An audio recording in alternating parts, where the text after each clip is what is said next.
اعوذ باللہ من الشیطان الرجیم بسم اللہ الرحمن الرحیم۔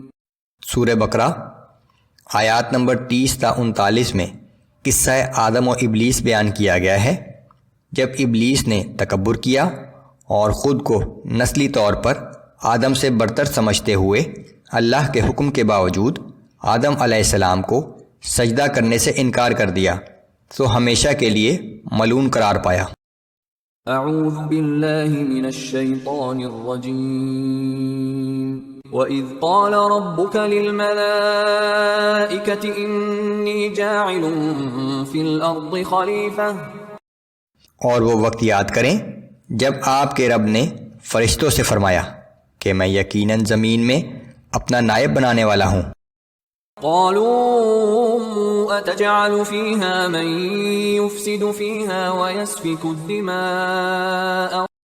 فرشتوں نے کہا کہ کیا آپ زمین میں کسی ایسے شخص کو نائب بنائیں گے جو اس میں فساد اور خون ریزی کرے گا؟ ونحن نسبح بحمدك ونقدس لك۔ حالانکہ ہم آپ کی حمد و ثنا کے ساتھ تسبیح بیان کرتے رہتے ہیں اور ہر وقت آپ کی پاکیزگی بیان کرتے ہیں۔ قال انی اعلم ما لا تعلمون۔ اللہ نے فرمایا کہ میں وہ کچھ جانتا ہوں جو تم نہیں جانتے۔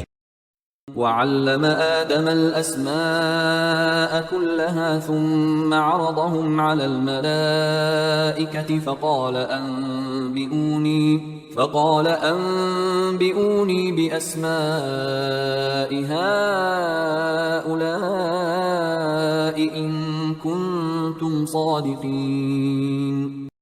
اور اللہ نے آدم علیہ السلام کو تمام چیزوں کے نام سکھا دیے، پھر ان تمام چیزوں کو فرشتوں کے سامنے رکھ دیا اور فرمایا کہ مجھے ان چیزوں کے نام بتا دو اگر تم سچے ہو۔ قالوا سبحانك لا علم لنا إلا ما علمتنا إنك أنت العليم الحكيم۔ فرشتوں نے عرض کیا کہ تیری ذات ہر نقص سے پاک ہے اور ہمیں کچھ علم نہیں مگر صرف وہی جو تو نے ہمیں سکھایا ہے، بے شک تو ہی سب کچھ جاننے والا اور حکمت والا ہے۔ قال يا آدم أنبئهم بأسمائهم۔ اللہ نے فرمایا کہ اے آدم اب تم انہیں ان چیزوں کے ناموں سے آگاہ کر دو۔ فلما أنبأهم بأسمائهم قال ألم أقل لكم إني أعلم غيب السماوات والأرض وأعلم ما تبدون وما كنتم تكتمون۔ پس جب آدم علیہ السلام نے انہیں ان چیزوں کے نام بتا دیے تو اللہ نے فرمایا کہ کیا میں نے تم سے نہیں کہا تھا کہ میں آسمانوں اور زمین کی تمام مخفی چیزوں کو جانتا ہوں اور وہ بھی جانتا ہوں جو تم ظاہر کرتے ہو اور جو تم چھپاتے ہو۔ وَإِذْ قُلْنَا لِلْمَلَائِكَةِ اسْجُدُوا لِآدَمَ فَسَجَدُوا إِلَّا إِبْلِيسَ أَبَى وَاسْتَكْبَرَ وَكَانَ مِنَ الْكَافِرِينَ۔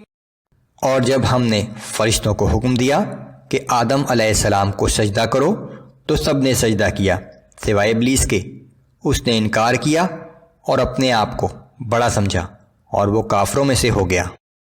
وَقُلْنَا يَا آدَمُ اسْكُنْ أَنْتَ وَزَوْجُكَ الْجَنَّةَ وَكُلَا مِنْهَا رَغَدًا حَيْثُ شِئْتُمَا وَلَا تَقْرَبَا هَذِهِ الشَّجَرَةَ فَتَكُونَا مِنَ الظَّالِمِينَ۔ اور ہم نے آدم سے کہا کہ تم اور تمہاری بیوی اس جنت میں رہو اور تم دونوں اس میں سے جو چاہو جہاں سے چاہو کھاؤ، مگر اس درخت کے قریب نہ جانا ورنہ تم نافرمان گنہگاروں میں سے ہو جاؤ گے۔ فَأَزَلَّهُمَا الشَّيْطَانُ عَنْهَا فَأَخْرَجَهُمَا مِمَّا كَانَا فِيهِ وَقُلْنَا اهْبِطُوا بَعْضُكُمْ لِبَعْضٍ عَدُوٌّ۔ پھر شیطان نے انہیں بہکا کر جنت کے عیش و آرام سے نکلوا دیا اور ہم نے حکم دیا کہ تم نیچے اتر جاؤ، تم ایک دوسرے کے دشمن رہو گے۔ وَلَكُمْ فِي الْأَرْضِ مُسْتَقَرٌّ وَمَتَاعٌ إِلَىٰ حِينٍ، اور اب تمہیں ایک معینہ مدت تک زمین میں ہی رہ کر سامان زید سے فائدہ اٹھانا ہے۔ فَتَلَقَّىٰ آدَمُ مِن رَّبِّهِ كَلِمَاتٍ فَتَابَ عَلَيْهِ إِنَّهُ هُوَ التَّوَّابُ الرَّحِيمُ۔ پھر آدم علیہ السلام نے اپنے رب سے معافی کے چند کلمات سیکھ لیے، پس اللہ نے ان کی توبہ قبول فرما لی، بے شک وہ بہت ہی توبہ قبول کرنے والا اور ہر وقت رحم کرنے والا ہے۔ قُلْنَا اهْبِطُوا مِنْهَا جَمِيعًا، ہم نے حکم دیا کہ تم سب کے سب اس جنت سے نیچے اتر جاؤ۔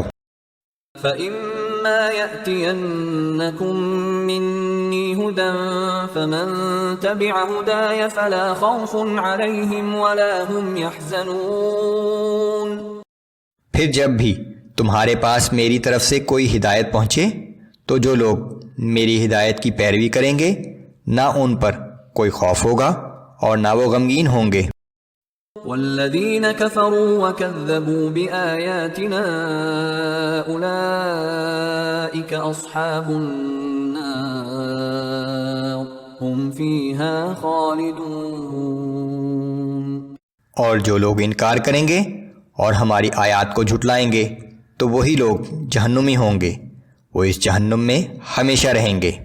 قصہ ابلیس کے ذریعے یہ واضح کر دیا گیا ہے کہ ابلیس انسان کا دشمن ہے اور اس کی پیروی کرنے والے لوگوں کا ٹھکانہ جہنم ہوگا۔ ابلیس ہر ممکن طریقے سے کوشش کرتا ہے کہ انسان اپنا زیادہ سے زیادہ مال اور وقت لہو و لعب میں صرف کرے اور کسی وقت بھی اللہ کی طرف رجوع نہ کرے۔